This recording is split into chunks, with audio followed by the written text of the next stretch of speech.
Ang mabuting balita ng Panginoon, ayon kay San Marcos.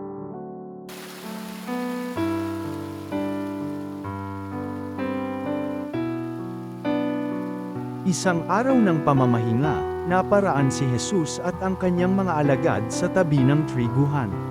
Habang daay nangingitil ng uhay ang mga alagad, kaya't sinabi ng mga Parisiyo kay Jesus, "Tingnan mo ang ginagawa ng iyong mga alagad.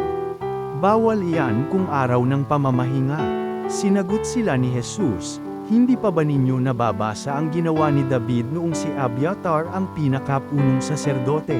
Nang siya at kanyang mga kasamay magutom at walang makain, pumasok siya sa bahay ng Diyos at kumain ng tinapay na handog ng Diyos.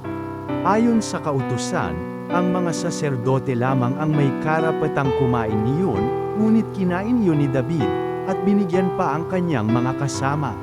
Sinabi pa ni Jesus, itinakda ang araw ng pamamahinga para sa kabutihan ng tao, hindi nilikha ang tao para sa araw ng pamamahinga.